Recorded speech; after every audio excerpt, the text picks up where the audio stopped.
Having security cameras can be great. They're a great resource. But as we know in true crime, majority of the time, something happens and they're not working. But not today's case. The cameras were working just fine, yet the victim was still gone.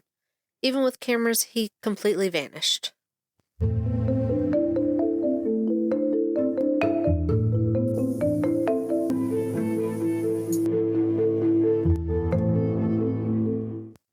Hey guys, what's up? Welcome to Before Amber, a true crime podcast. I'm your host, Lady Amy. We are back. Thank you for all those that reached out to check last week. We switched hosting services and there was a little glitch in the transfer, but everything's fixed and good. All episodes should be available wherever you get your podcast. So let's get to it. Compared to most of our cases, this one is a little more current. It's also been covered more than most of the stories we talk about, but it's a case that once you hear it, it sticks with you. How can someone vanish? Yes, I said vanish. Brian Schaefer was born February 25th, 1979, to Randy and Renee Shaffer. He was described as loving and caring, smart and fun. He was one of those people that people just gravitate to. He also loved playing the guitar, and like most guys that age, he had the dream of having a band and playing in a band for a living. But for now, he was going to settle with becoming a doctor. Brian was a second-year med student at Ohio University and was 27 years old at the time of the story. Brian was really close to his family, especially his mother Renee, but she had been battling cancer for a while and lost her battle on March 6, 2006, just weeks before our story takes place. Spring break was starting. Brian had finished his midterms and was ready to celebrate. He had spent days doing late night study sessions, cramming for those midterms, and now he just needed to unwind and relax. So he had a night out with his friend planned. He started his evening, March 31st, by having dinner with his dad, Randy, checking in on him, spending time with him, just being there for him. After all, they were both grieving the loss of Renee. So Brian was comforting him, letting him know it was going to be okay. After dinner, he was going to be heading out to meet his friend Clint at around 9 p.m. Before meeting up with Clint, he called his brother Derek to see if him and his girlfriend wanted to join them at the bar after the show they were going to was over. The couple declined because it was going to be late and they were tired and just wanted to go home. Sadly, this was the last time Derek would ever speak to his brother. I'm sure it's one of those things that has haunted him forever, the what if I had gone kind of pain. Brian and Clint's plan was to go bar crawling from one bar to another, taking a shot at each one in the Columbus University district, starting at a place called the Ugly Tuna Saloona. Yes, that was the bar's real name. Weird, but catchy. As they're going from bar to bar, they run into people they know, hang out with them a little while. Everyone's just enjoying the start of spring break. At around 10 p.m., Brian talks to his girlfriend, Alexis Wagner. Alexis was a fellow med student. Everyone said they were perfect for each other. They were happy and in love. They were actually set to fly to Miami the following Monday, April 3rd. This trip was a gift from Brian's mom before she passed. Many people that knew the couple actually believed Brian was going to use this trip as an opportunity to propose to Alexis, but we'll never know. Alexis was spending the weekend with her family instead of going out with Brian. As they talked, they just confirmed their plans for Monday morning. He said he loved her. Alexis would later tell the media that nothing seemed wrong. Brian seemed to be in good spirits. He seemed happy. He seemed normal. She never would have thought something was wrong with him, and there was no signs that something was going to go on. Around midnight, Clint called his friend Meredith Reed to come hang out with the guys and finish the night with them. She did. Around 1:15 a.m. on the morning of April 1st, we see her and the guys on CCTV footage back at the Ugly Tuna Saloona. Let me explain the layout to you. The Ugly Tuna Saloona was on the second floor of a fairly new building. There was construction going on outside, and I read on the ground floor of the building. I don't know how extensive the inside construction was, but the outside construction was pretty big. So there's an escalator that goes from the building's bottom floor entrance to the second floor, which was the entrance to the Ugly Tuna Saloona. Pretty much the main and almost only way into the bar. There was an emergency exit, which had cameras as well, and then there was one more last resort to get out of the building, which was a service entrance in the back of the building. From what everyone says about it, it wasn't that easy to get to, and it opened straight in the construction zone outside. So definitely not a safe place to be. This was the only entrance and exit that had no camera, but buildings around had cameras, so if someone left that entrance, they would have been seen on a camera from one of these other buildings. Now that you know the layout of the building, let's talk about the last time Brian was seen. First, let me tell you, this was the last footage of Brian ever. So it is important, and I think that's why many people fixate on this little clip. At around 1:55 a.m., we see Brian on the CCTV footage one last time. He's talking to these two women. They're probably in their early 20s. We later learn that they were actually two women that Clint knew from Ohio State. You see him talking to these two women for a minute near the top of the escalator.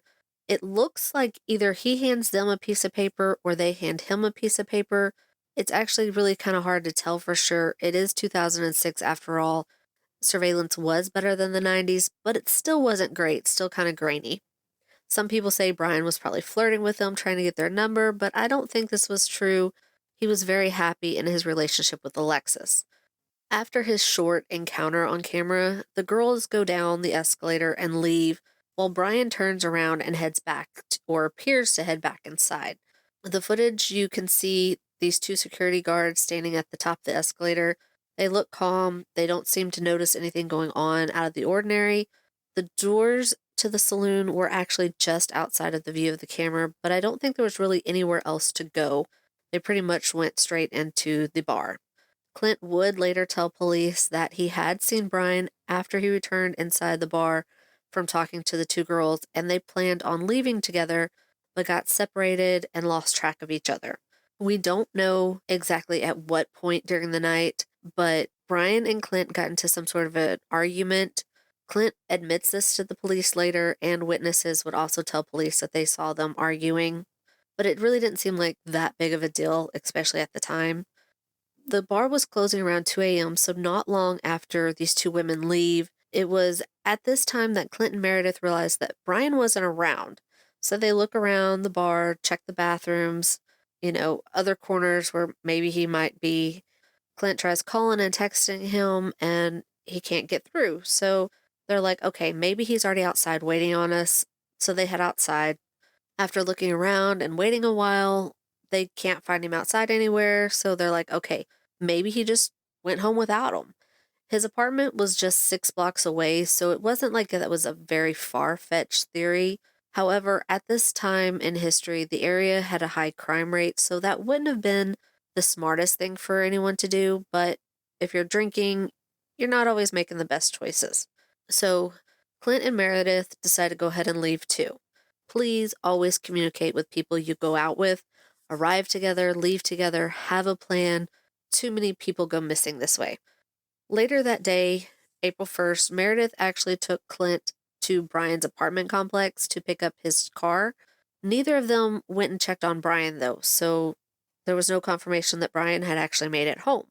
Alexis, who was still out of town, and her parents tried calling Brian, but it went straight to voicemail. She figured no big deal, maybe he didn't charge his phone, he probably had a hangover, and was just needing to sleep it off. But as the weekend went on, she still couldn't get a hold of him. And the more time went by, the more worried she began to get. At the same time, she's trying to get a hold of him. Brian's dad was trying to get in touch with him too. They spoke every day, and he wasn't having any luck. So Randy goes to Brian's apartment, looks around. Everything seems normal. Brian's car's there, so he's like, maybe he rode with someone else. Everything in the place looks normal. Books were stacked up, nice neat pile. Bed was made. No signs of trouble at all. Randy contacts Derek to see if he had heard from him, and Derek's like, no, I haven't spoke to him since he asked us to go hang out. Monday, April 3rd rolls around, and everyone's like, okay, he's not going to miss his flight. He'll show up. It's all going to be okay. But he doesn't show up for the flight. Alexis checked with the airlines. Maybe he got on a different flight, but they had no record of him on any flights. Derek went to check out Brian's apartment for himself, and the only thing he found was Alexis waiting on Brian for their flight. Once it was confirmed that he did not make his flight, everyone's concern grew worse. They reported him missing that Monday, at least 48 hours after he was last seen on CCTV footage. Police took the report, and they actually started an investigation because they felt Brian's disappearance was suspicious, but they didn't realize how suspicious it was going to get. They started at the Ugly Tuna Saloon, since that's where his friends had separated from him. Police watched the footage. They figure, okay, we're going to see him and have a location in which direction to go. They go through everything from Friday night, Saturday morning. They spot Brian coming in with Clint and Meredith up that escalator. Then they see him talking to the two women, returning back into the bar. There are no cameras inside the bar, though. It's all outside. But then they kind of get confused because they don't see Brian leave the building. They see Clint and Meredith leave, but, they knew they had got separated, but they still didn't see Brian leave the building. While detectives are coming through this surveillance, family and friends, along with other officers and dogs, were searching the surrounding areas. They searched in miles in all directions, but there was just no sign of him. They checked the riverbanks, the hospitals, homeless shelters, dumpsters, trash cans that were along the road, anywhere that he may have been able to fit or his body may have been able to fit. That construction zone, they combed it with cadaver dogs, and there was no trace of him. Police questioned witnesses from the bar. They were able to contact the two women that were last seen with Brian. They questioned them along with Meredith and Clint. The two women and Meredith all took lie detector tests and passed them, but Clint refused to take a lie detector test, and he lawyered up once he was asked to. Not only did he do this, but he also cut ties with Brian's family and friends. Pretty fishy if you ask me.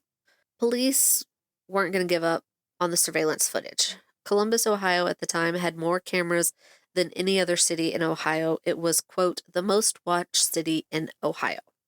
Police figured that since they couldn't see him on the surveillance leaving the building, maybe the surrounding buildings caught a glimpse of him. So they collect all that footage as well. They comb through it, but again, there's no Brian. So what was happening? They figured, okay, he wanted to just give up on his life and leave, so he disguised himself and snuck out wearing different clothes or disguise or something. Police theory at this point was that Brian just left his life behind, whether to start a new one or something worse. He was grieving.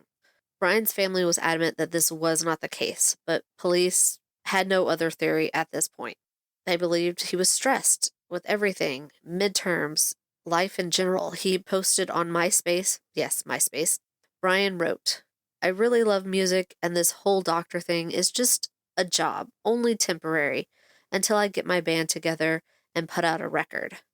I want to own an island someday, or at least a beach, so I can listen to Buffett all day and drink margaritas with my senorita. Police still doubled and triple checked this surveillance footage. Seriously, over the last nearly 20 years, they have spent thousands of hours on this footage. They finally noticed something. Well, actually, they noticed nothing. Literally nothing.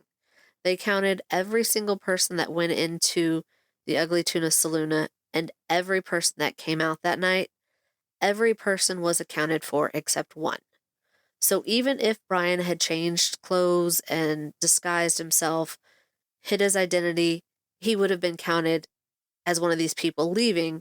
But no, there was one person short. Now, police were baffled. Where was Brian? How did he not leave the building? There had been no activity on his cell phone, bank accounts, credit cards, Social Security. Since he went missing, he left behind money. If you're going to run away, you would still need money. Brian's family wasn't giving up hope. Alexis called his cell phone every day and prayed that he would pick up one day, but every day it went straight to voicemail until September of 2006. She called his phone like she did every day, but this time it rang. She was so surprised, and hope flooded her. Her spirit lifted, but no one answered. So she tried again, and it rang. No one answered. She tried again, and it rang, but no one answered. She contacted detectives that were working the case. They called it too, and it rang for them, but only once. No one picked up. They tried again, and it started going straight to voicemail. So did someone have Brian's phone? Was he okay? Had he got it charged? Police pinged the phone, and it showed that it was pinged from a tower near the town of Hillard, about 14 miles northwest of Columbus.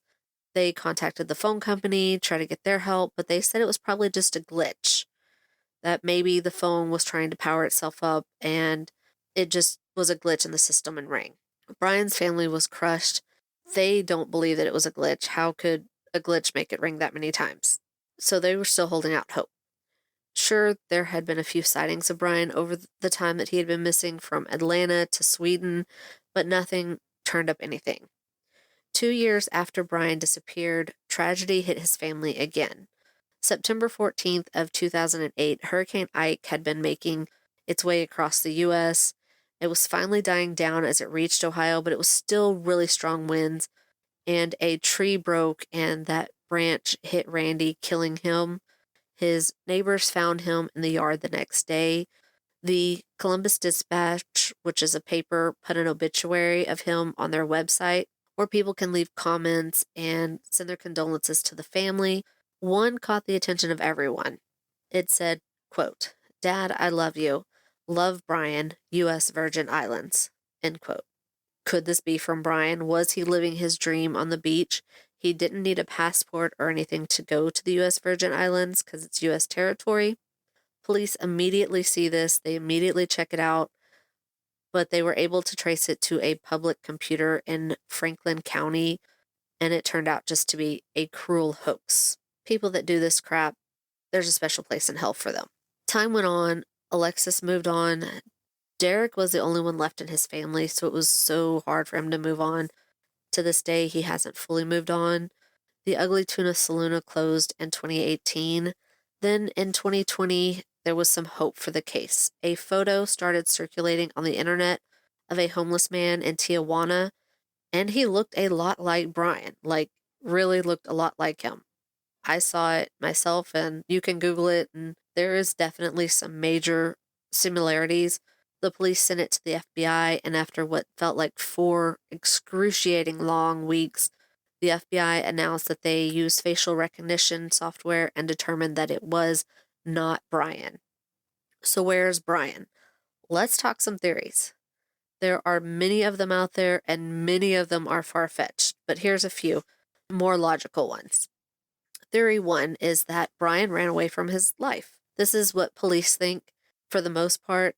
Okay, yes, he was grieving, but overall he was happy and in love. If he ran away, how did he get out of the bar without being seen by anyone or anything?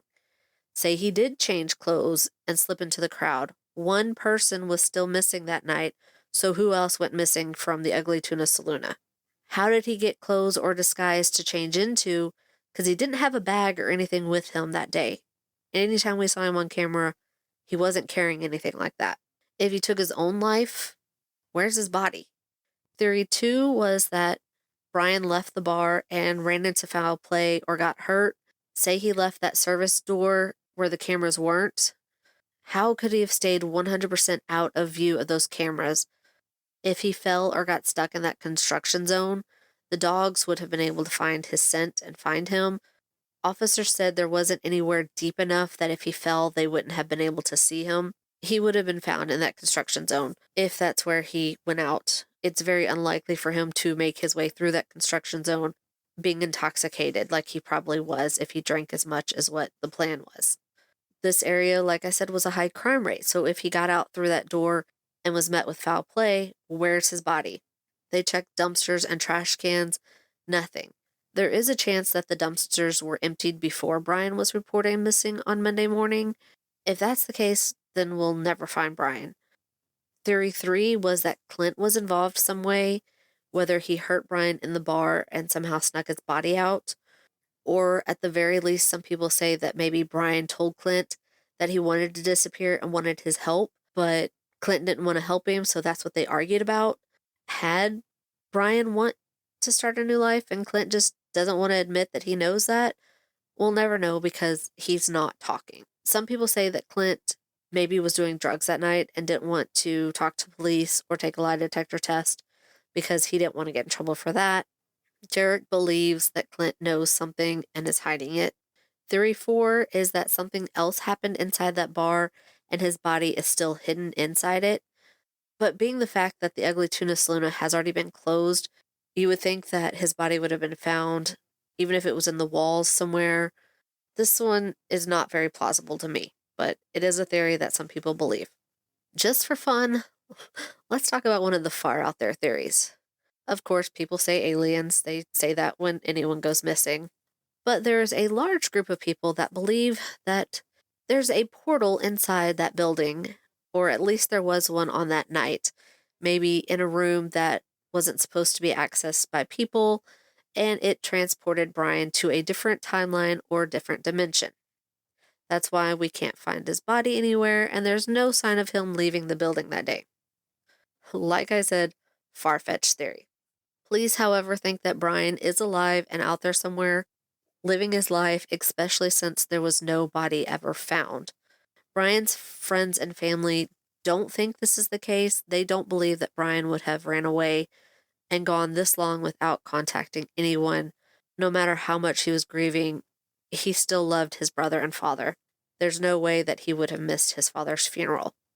I really don't know. I would like to think that he's out there on a beach somewhere, but the fact that there's no signs of him leaving the building really has me puzzled.